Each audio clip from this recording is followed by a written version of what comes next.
and justice. Amen. Good morning. So, it's Juneteenth. Well, it was past Thursday. And as you know, it's the day the Emancipation Proclamation, the news of it, reached Galveston, Texas. Texas was a place where slave owners had moved during the Civil War because it was beyond the reach of the Union armies, but the Union armies caught up with them. It symbolically marks the beginning of the long march to equal citizenship for African Americans, the right to participate fully as citizens in national life, what was promised in the Declaration of Independence by the amazing phrase, all are created equal. And what that meant, both socially and legally, was that everybody had a full right to participate fully in the civic life of the country, most especially as we got to the Emancipation Proclamation, by the right to vote. To be 5/5 of a person legally, rather than 3/5, which is what the Constitution decreed for the African slave population. Not that an African person singly was only 3/5 of a person, though that's what the implication was, but that 3 out of 5 of my slaves were going to be counted as population for the southern states so that we could continue to rule the Electoral College. That's what that was all about. As the escaped slave Frederick Douglass had cried on July 5th, 1852, in a speech before the New York Ladies Anti-Slavery Society in Rochester, New York, "What is the day of your independence to me? I'm not included within the pale of your glorious anniversary. Your high independence reveals the immeasurable distance between us." The enslaved millions of African laborers imported by capture and force were not only barred from citizenship, but literally counted as 3/5 of a person. Juneteenth symbolizes the Union's army answer to Douglass's cry. Quote, "The people of Texas are informed that in accordance with the proclamation of the Executive of the United States, all slaves are free. This involves an absolute equality of rights and rights of property between former masters and slaves." Now, this marks a major redefinition of the American Republic, a redefinition fought for over half a century. But words are cheap. And it was just the beginning of a long march to equality, the equality of freedom to participate fully as a citizen in national life. Now, the newly slaves celebrated with joy, we're told, but the road ahead was still, and still is, a road of struggle. Those slave owners got right to work and passed what are called the Black Codes, which began to institute sharecropping, where sharecroppers had ironclad contracts with their previous owners that narrowed their options of travel, that took away their rights. The first reversal of rights after they're declared, and it wasn't the last.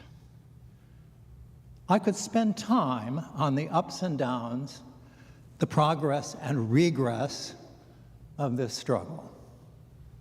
I could tell you how terrible things have been, and they were. They're freshly renewed in our day by the recent gutting of the Voting Rights Act and the assault on anything smacking of hinting at diversity, equity, and inclusion. But you know that. And if you don't, you owe it to yourself and your children and your friends and your neighbors to find out about the sordid history of this all. But I want to focus on a different aspect of Juneteenth. The African-American poet and activist Nikki Giovanni suggests a different angle of vision on the entire process. She writes in her preface to a powerful novel called Jubilee about the 15 years before and after the emancipation. Quote, "These slaves heard those who had purchased them call for liberty, justice, equality." She's talking about the revolution.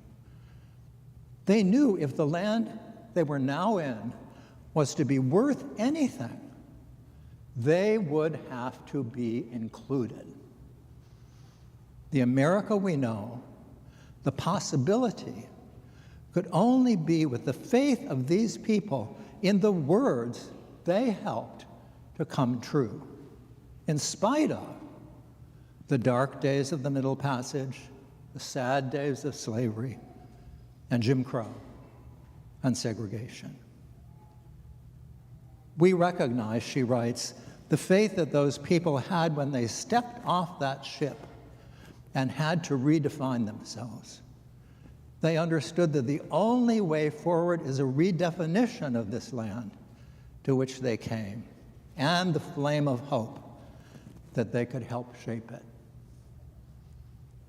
Now, my whole understanding of this process that Juneteenth points to, my whole understanding as the great-great-grandson of slave owners in Middle Tennessee, my whole understanding was radically changed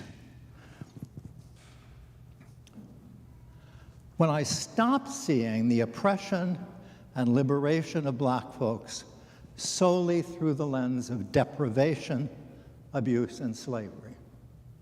That's true enough. It's terrible. It was murderous, in spite of the fact that my grandmother told me we were good slave owners, not like that terrible Simon Legree. Well, I've read about good slave owners, and they weren't very good at all. I started to see the African-American experience rather through the lens of the creative, adaptive behavior of immigrants. And we're dealing with immigrants here, forced immigrants, captured immigrants, enslaved immigrants, but immigrants nonetheless. And the African-American experience is much more like the experience of other immigrant groups than we usually realize. This country was founded on two major immigration. There's the immigrant nation of white folks who leave Europe, sometimes forced to leave, sometimes transported over here for short prison sentences as indentured slaves, but they come to a land of new opportunity to build new lives.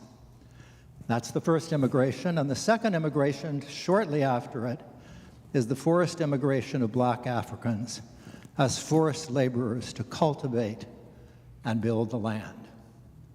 Lands increasingly invaded and seized by the massive white European immigration that kept driving the inhabitants of the land westward, westward, westward. Forced immigrants have been more like other immigrants than we think. Theirs is a story not only of resistance, but of resilience, initiative, creativity, inventiveness, and remarkably, the adoption of the promises of the Declaration of Independence, and said, we're going to go for that, we're going to aim for that, we're going to get it. And remember, that promise of full participation in civic life was not simply denied to slaves. Women couldn't do it. Women didn't have the vote. People who weren't property owners at the very beginning didn't have the vote.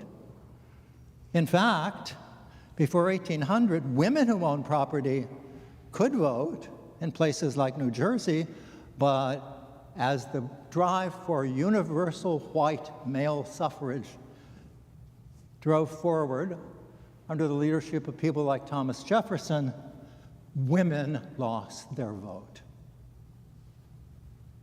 So this was a franchise, a participation that continued to grow and certainly excluded the slaves who weren't even citizens at all.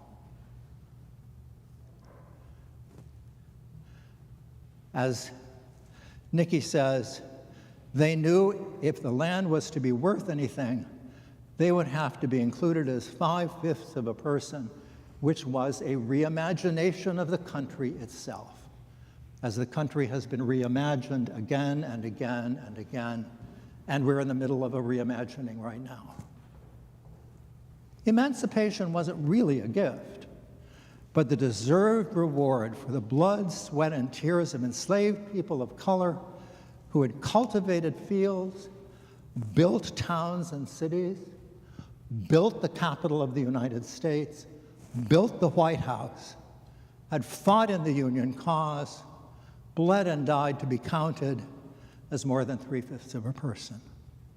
To say nothing of the thousands upon thousands of white babies they had mammied. As James Baldwin says, the relationship of black and white, especially in the South, is perverse but human. In the North, it was transactional and not so human. The North used to think they were better than the South. That is a dubious reading of history. Darlene Clark Hine and Kathleen Thompson, in A Shining Thread of Hope, a book I recommend highly, chart the creativity and initiative of African American women's immigrant savvy. These were smart ladies, in any case, that came from West Africa. Many of them had been businesswomen. They'd been involved in the markets of West Africa. They had all kinds of farming skills. They had all kinds of cooking skills, all kinds of homemaking skills. They came to the United States bringing okra and other new seeds, and very quickly they took over the management of the great open-air markets of southern cities, especially in Savannah, Georgia.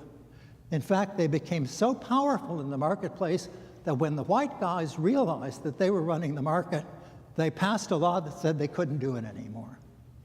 So they marched off to another location and opened another market, and that's where the term black market comes from, because those ladies were not going to be put down.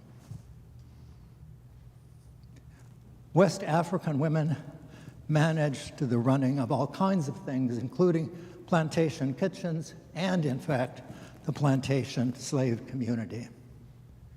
Now, it wasn't just the women, of course. The first free black male millionaire was a free black person in the North. He'd never been in slavery. And he inherited a shipping business from his white employer because he was the best man to receive the estate. And he was joined very quickly by an African-American woman who started the first wig-making industry. Wigs were made by African-American women. And women were responsible for founding the first catering companies and dominated the business for decades. Lewis Gates' Encyclopedia of African American Lives abounds in the stories of African American investors, business folk, doctors, lawyers, poets, teachers, preachers, black business districts, sometimes attacked and burned down like Tulsa, but others enduring by keeping a lower profile. These were enterprising people. African American history is, as the saying goes, American history. It deserves not a month. It deserves simply to be integrated in the rest of the history curriculum.